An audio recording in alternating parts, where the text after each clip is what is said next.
کے اندر ایک صحابی ہیں معاویہ بن حکم رضی اللہ عنہ، ان کی ایک لونڈی تھی، بکریاں چراتی تھی۔ ایک دن ایک بھیڑیا آتا ہے اور ایک بکری اٹھا کر لے جاتا ہے۔ شام کو جب وہ لونڈی بکریاں لے کر واپس آتی ہے تو ایک بکری کم نکلی۔ معاویہ بن حکم رضی اللہ عنہ نے سوال کیا، کہاں گئی؟ عورت نے جواب دیا، ایک بھیڑیا آیا اور اٹھا کر لے گیا۔ معاویہ بن حکم رضی اللہ عنہ غصے میں آ گئے اور اسے تھپڑ مار دی۔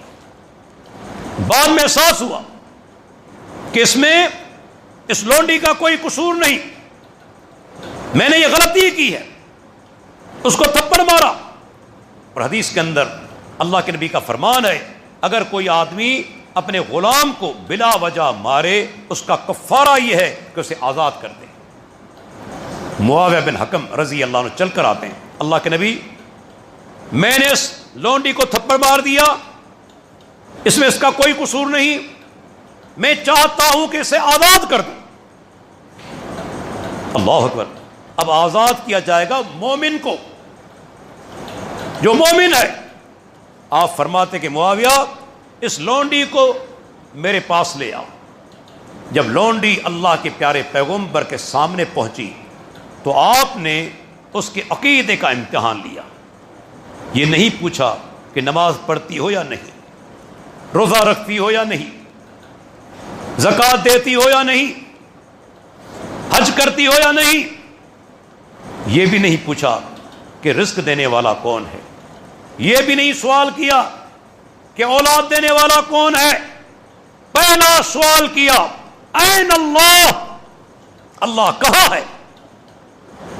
بعض جاہل قسم کے افراد وہ کہتے ہیں کہ یہ بھی کوئی سوال ہے، این اللہ، اللہ کہاں ہے؟ یہ تو سوال اس کے بارے میں کیا جاتا ہے جو کسی مکان پر ہو۔ اللہ تو لا مکان ہے، اللہ کے بارے میں کیسے سوال کیا جائے گا؟ ان جاہلوں کو یہ پتا نہیں کہ یہ سوال کرنے والے خود اللہ کے پیارے پیغمبر محمد رسول اللہ صلی اللہ علیہ وسلم۔ آپ نے سوال کیا، این اللہ۔ اگر یہ سوال غلط ہوتا تو کیا اللہ کے نبی کرتے؟ کیا اللہ کے پیارے پیغمبر پوچھتے؟ اب عورت نے کیا جواب دیا؟ جواب دیا، اللہ فی السماء، اللہ اوپر ہے، بلند ہے۔ یہاں سماؤن کے معنی بلندی، اگر آسمان بھی کہیں تو آسمان بھی بلندی میں ہے۔ اس عورت نے کہا کہ اللہ اوپر ہے۔ اب یہاں ایک نقطہ، اگر یہ جواب غلط ہوتا تو اللہ کے نبی ٹوک دیتے، کیونکہ محدثین کا ایک اصول ہے، اللہ کے پیارے پیغمبر کے سامنے کوئی کام کیا جائے یا بات کی جائے، آپ خاموش رہیں، وہ چیز بھی سنت ہے، تقریری سنت، کیونکہ اللہ کے پیارے پیغمبر کبھی کسی غلط بات پر، غلط عمل پر، غلط فعل پر کبھی خاموش نہیں رہیں گے۔ لیکن آپ خاموش رہ گئے، گویا مطمئن ہو گئے کہ جواب درست ہے۔ جو لوگ کہتے ہیں کہ اللہ ہر جگہ پر موجود ہے، میں ان سے سوال کرتا ہوں، اگر یہ جواب غلط ہوتا تو اللہ کے نبی ٹوک دیتے، فرماتے کہ اللہ تو ہر جگہ پر ہے، اور تم کہتی ہو کہ اللہ اوپر ہے، اللہ آسمان میں ہے، آپ ٹوک دیتے نا۔ اگر یہ جواب غلط ہوتا آپ ٹوک دیتے، کیا کہتی ہو اللہ کی بندی، کیا کہتی ہو تم؟ اللہ تو اوپر ہے اور اللہ تو ہر جگہ پر ہے، اور تم کہتی ہو کہ اللہ اوپر ہے، آپ ٹوک دیتے، لیکن آپ نے نہیں ٹوکا، آپ خاموش ہو گئے، گویا یہ جواب درست ہے، سنت ہے۔ کسی مولوی نے پھر بھی اعتراض کیا، جنہیں حق نہیں قبول کرنا وہ اعتراضات کرتے رہتے ہیں۔ اعتراض یہ کیا کہ جناب یہ واقعہ ایک مرتبہ پیش آیا، یہ سنت نہیں، سنت وہ ہے جو بار بار عمل کیا جائے۔ ایک مرتبہ اگر کوئی عمل کر دے یہ سنت نہیں، یہ سنت پر عمل کرنے سے بھاگنے کے بہانے ہیں، یہ فرار کے راستے ہیں، یاد رکھ لیجئے۔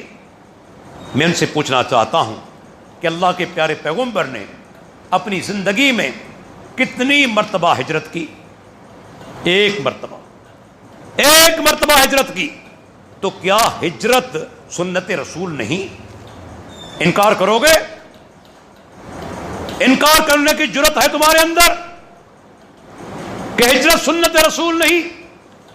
اللہ کے بندو، اللہ کے نبی ایک مرتبہ بھی کام کر لیں وہ سنت ہے۔ آپ نے اعتراض نہیں کیا لونڈی کے جواب پر۔ دوسرا سوال کیا، من انا، مجھے پہچانتی ہو میں کون ہوں؟ کہا انت رسول اللہ، اب اللہ کے رسول ہے۔ آپ نے فرمایا یا معاویہ تو آتقھا فإنہا مومنہ، اے معاویہ اس لونڈی کو آزاد کر دو، یہ لونڈی مومنہ ہے، جو گواہی دیتی کہ اللہ اوپر ہے۔ اور میں تو کہتا ہوں یہ چیز ہر مخلوق کی فطرت میں سمائی ہوئی ہے۔ جب آپ اللہ سے دعا کرتے ہیں تو آپ کے ہاتھ کہاں جاتے ہیں؟ آپ کے ہاتھ ہمیشہ اوپر جاتے ہیں۔ جن کا عقیدہ ہے کہ اللہ ہر جگہ پر موجود ہے، کبھی دعا کرتے ہوئے ان کے ہاتھ اس طرح نیچے گئے؟ کبھی دائیں طرف ہاتھ اٹھائے، بائیں طرف ہاتھ اٹھائے؟ ان کے ہاتھ بھی اوپر جاتے ہیں، گویا ان کی فطرت بھی کہتی ہے کہ اللہ اوپر ہے۔